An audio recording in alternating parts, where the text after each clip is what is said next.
ಹಾಸನದಲ್ಲಿ ಚಿರತೆ ಹಾವಳಿ ಮುಂದುವರೆದಿದೆ. ಗ್ರಾಮಸ್ಥರಲ್ಲಿ ಬಹಳ ಆತಂಕ ಈಗ ಮನೆ ಮಾಡಿದೆ.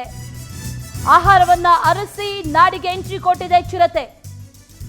ಹಾಸನದಲ್ಲಿ ಚಿರತೆ ಹಾವಳಿ ಹೆಚ್ಚಾಗ್ತಾ ಇದೆ. ಗ್ರಾಮಸ್ಥರಲ್ಲಿ ಬಹಳ ಆತಂಕ ಕೂಡ ಹೆಚ್ಚಾಗ್ತಾ ಇದೆ. ಮಹಿಳೆ ಶಬ್ದ ಮಾಡ್ತಾ ಇದ್ದಂತೆ ಈ ಚಿರತೆ ಓಡಿ ಹೋಗಿದೆ. ಹಾಸನ ಜಿಲ್ಲೆ ಅರಸೀಕೆರೆ ತಾಲೂಕಿನ ಜಾಗಲ್ ಗ್ರಾಮದಲ್ಲಿ ನಡೆದಿರುವಂತಹ ಘಟನೆ ಇದು. ಇಂದ್ರೇಶ್ ಅನ್ನೋರ ತೋಟದ ಮನೆಯ ಬಳಿ ಈ ಚಿರತೆ ಕಾಣಿಸಿಕೊಂಡಿದೆ. ನಿನ್ನೆ ರಾತ್ರಿ ಸುಮಾರು 8:30ರ ಸಮಯಕ್ಕೆ ಕಾಣಿಸಿಕೊಂಡಿರುವಂತಹ ಚಿರತೆ. ಮೊಬೈಲ್ನಲ್ಲಿ ಚಿರತೆ ಎಂಟ್ರಿ ಕೊಟ್ಟಿರುವಂತಹ ದೃಶ್ಯ ಕೂಡ ಸರಿಯಾಗಿದೆ. ಇನ್ನು ಚಿರತೆ ಈ ರೀತಿಯಾಗಿ ಓಡಾಡ್ತಾ ಇರೋದ್ರಿಂದ ಗ್ರಾಮಸ್ಥರು ಭಯಭೀತಗೊಂಡಿದ್ದಾರೆ. ಇಂದ್ರೇಶ್ ಕುಟುಂಬಸ್ಥರು ಕೂಡ ಆತಂಕಗೊಂಡಿದ್ದಾರೆ. ಕೂಡಲೇ ಬೋನನ್ನ ಇಟ್ಟು ಚಿರತೆಯನ್ನ ಸೆರೆ ಹಿಡಿಬೇಕು ಅನ್ನುವಂಥ ಆಗ್ರಹವನ್ನ ಕೂಡ ಮಾಡಲಾಗ್ತಾ ಇದೆ. ಅಲ್ಲಿ ಗಮನಿಸ್ತಾ ಇದ್ದೀವಿ, ಆಹಾರವನ್ನ ಅರಸಿ ನಾಡಿಗೆ ಎಂಟ್ರಿ ಕೊಟ್ಟಿದೆ ಈಗ ಚಿರತೆ.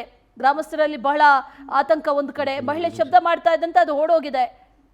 ಇಂದ್ರೇಶ್ ಅನ್ನೋರ ತೋಟದ ಮನೆಯ ಬಳಿ ಈ ಚಿರತೆ ಕಾಣಿಸ್ಕೊಂಡಿರೋದು. ನಿನ್ನೆ ರಾತ್ರಿ ಸುಮಾರು 8:30ರ ಸಂದರ್ಭದಲ್ಲಿ ಕಾಣಿಸ್ಕೊಂಡಿದೆ ಅನ್ನುವಂಥ ಮಾಹಿತಿ ಕೂಡ ಲಭ್ಯ ಆಗ್ತಾ ಇದೆ. ಇನ್ನು ಚಿರತೆಯನ್ನ ಆದಷ್ಟು ಬೇಗ ಸೆರೆ ಹಿಡಿಬೇಕು ಅನ್ನುವಂಥ ಆಗ್ರಹವನ್ನ ಕೂಡ ಮಾಡಲಾಗ್ತಾ ಇದೆ.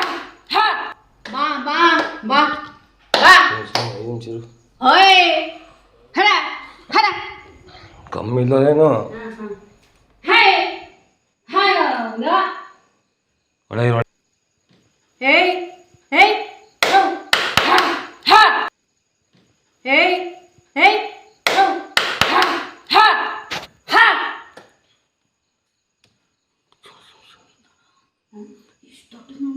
ಸುಮ್ಮನೆ 5 ನಿಮಿಷ ಬಾವು ಕಮ್ಮಿಲ್ಲೇನು ಪೈಪ ಅಂತರು 5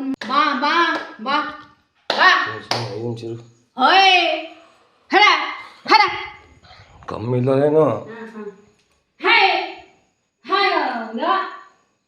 ಒಳಗೆ